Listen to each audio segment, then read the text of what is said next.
I work for the Massachusetts Teachers Association as a trainer and an organizer. And the MTA is really interested in doing something about the threatened takeover of the Holyoke Public Schools by the State Department of Elementary and Secondary Education. We know that things have to change in Holyoke, but given our experience with state takeovers and the injection of private management firms, we don't think it works. Our experience is that it doesn't work. And the Dean School is a pretty good example of how it doesn't work. We're here to help people develop some collective voice and collective power to push back on the takeover and try to stop the takeover, influence the outcome, whatever we can do to let the state know, let Mitchell Chester, who's the chairman of the department, he's the chairman of education for the state, let him know that people in Holyoke don't want his plan. And our goal is to come up with another plan later.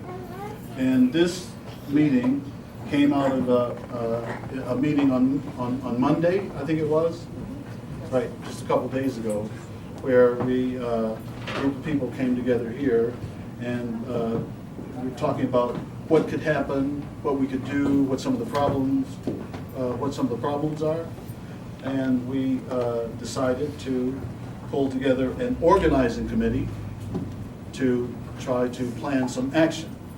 And the action that we need now is to organize the voices of the parents. I was the one who raised the issue about the parents, that this is not going to work unless we have parents, especially parents whose voices have not been heard in Holyoke.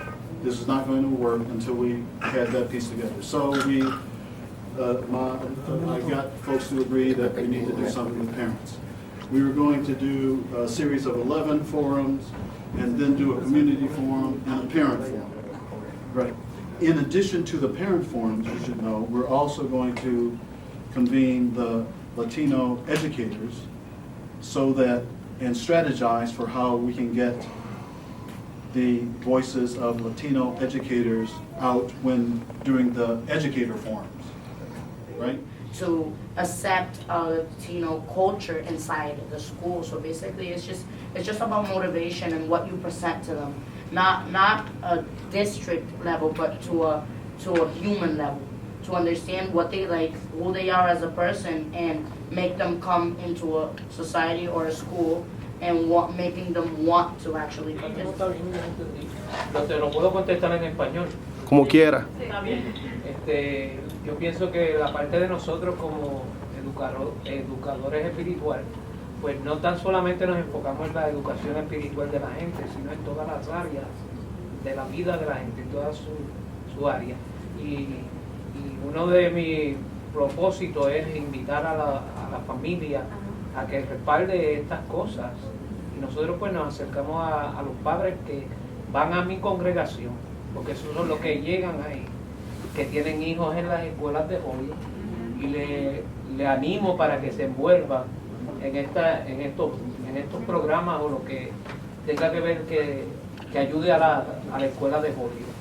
Otra cosa que yo puedo mirar, de acuerdo a lo que el caballero José preguntó al joven, es que yo creo que no tan solamente, yo creo que también hay una barrera, no hay que... ¿Puedo traducir para ellos? Yeah, Can you translate? So yeah, that's what I'm going to do. So he's saying that as a pastor, he's more than willing to speak to his congregation, right, to the parents of his church, to encourage them to take part in this, particularly those individuals that have children in the Holyoke Public Schools. The next thing that he's willing to do, sigue. Es que yo pienso que una de las barreras que puede haber es que algunos padres no hablan muy bien el idioma americano. He says the barrier is the language. Y pues los padres se sienten que los hijos son los que tienen que hablar por ellos. And so parents often feel like it's their children that need to speak for them. Y no es que nosotros no queramos aprender a hablar inglés, pero se nos ha hecho un poco It's difícil not that we don't want to learn how to speak English, but it's been difficult for us. porque hemos tenido que sobrevivir para comer, para We mantener la have to familia, survive. There's other priorities like eating and maintenance pagar la and supporting the renta, family, todas esas pay cosas. bills, the rent. Pero sí, yo creo que la familia latina le gusta estar envuelto o en ver lo mejor para sus hijos, porque Right. yo And- quiero lo mejor para mis hijos. And even so, he recognizes that the Latin family, the Hispanic family does want to be involved in their children's lives because we want to see the best for them. Mis hijos estuvieron en la escuela Morgan. Te quiero hacer una pregunta. So in that case, with the language being a barrier, what can we do? Because we can look at some resources. What is it that we can do? ¿Qué to podemos, make sure? qué pueden hacer? Bueno, yo creo que pues Traduciendo, lo que ¿verdad? estamos haciendo ahora. Translation. I think we need Translation. enough equipment for everybody so that it can go seamlessly, but you have someone translating into English and Spanish at the same time, so So- everyone So gets he a. wants a translator. Let me say that when I was at the high school, a teacher asked me, "Do you speak Spanish?" I said, "No, I don't speak Spanish, but my heart is pure in this process." Right? So, no, what I want, Yes. language will not be a barrier. No. And my pure heart comes with resources, as Catherine said, from the MTA, and they will spend the money or whatever it's necessary to have simultaneous translation. I've already been in contact with one of the unions in Boston that have 100 headsets that they've committed to this process. Que van a tener traductores. También yo quiero pues que no nos vean como que nosotros no somos gente que podemos aprender o que no sabemos nada. Nosotros sabemos mucho, pero es que queramos poner eso como una barrera. No, ese no es el propósito de esta reunión, tú sabes, no se está pasando juicio en ninguna clase. He's just saying that he doesn't want for there to be a perception that as Latinos, we don't want to learn English. And I'm saying that was not the purpose of this No. meeting, right? It's not No. about judgment, No. it's No. about qué podemos hacer para facilitar una reunión con los padres. Eso es el propósito de esto. Because one of the, on multiple occasions, and then the negative happens, why do you want to hear this now? So now you gotta rebuild that trust. And that's the hard part. Because parents are finally at the point, at the brink, where they're like, what for? It doesn't matter what I say. They're gonna do what they wanna do. And I've always kept saying, you can't tell me what wedding dress I'm gonna wear on my wedding day. So why are you telling me how my kids should be educated? If I'm telling you how their learning pattern is or what I know what's best for my son, why haven't you bothered listening? And now we're here. The only answer that I have to that is my commitment to make sure that whatever we hear from the voices of the parents in the flats and South Holyoke, whatever we hear will be reflected in a report that's written that goes to Mr. Chester. That's my commitment, and if it doesn't work, then I haven't done my job right. So first you gotta start with the facts, and that's what you gotta write. The basic facts, this is what's going on, this is what's happening. This would be the negative impact if this is to happen. And then this could be the positive outcome if we maintain control. But you've gotta start from, it's kind of what we really need to work at is empowering these families out there. We've taken that away from them. We're not giving them the skills to empower them and to build so that then they can become self-sufficient and learn to be able to tackle on the issues that are happening within our city. Until we get to that point, this city as well won't grow either. You and Eduardo could work together with George or something to develop a flyer that could be part of, there's like the flyer that's come to the forum, but then there's a flyer that lays out everything that you just said, I mean, it was perfect, That, what she just said is the conversation that we're gonna need to have with those parents. So they can, because that is, I mean, at least for me, when I hear her say that, she's absolutely right. Right. And I feel like it's almost, it will be a domino effect, to say the least, to say, wow, you're absolutely right, that is how I feel. Yeah, yeah. So. Y eso es lo que pasa con nuestra cultura, que como ella habla de esa forma, pues nuestra cultura no quiere responder. Porque como no lo han escuchado, pues no quieren arriesgarse otra vez. Entonces tenemos que crear esa confianza nuevamente, aún con la misma gente de la iglesia. Yes. Pasa eso. Maybe it's a letter that's even like signed, like we get a lot of pastors, community members. Yo creo, sí, que deben hacer flyer. So, yo soy voluntaria, me cuentan de esto y yo vivo en Holyoke. So, que hay muchos padres. Yes. She's a parent, Yes. she's a volunteer, and she thinks that flyers are good. Y tú vives en Holyoke. Yo en Holyoke, buena, I want to monitor my children more in school, y ayudar. and I want to help. So, mi pregunta es, para ti, lo que dijo Eduardo, ¿cómo podemos envolver los padres más?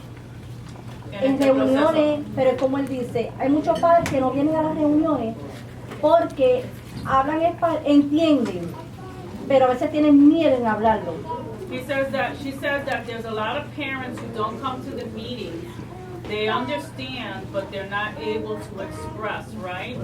What they're express themselves, what they're It's the thinking. language thing. ¿Tú crees que es el lenguaje, el idioma? ¿Es el Sí. problema? Yes, that's a language problem. Pero que si tuviese un traductor, Basically language.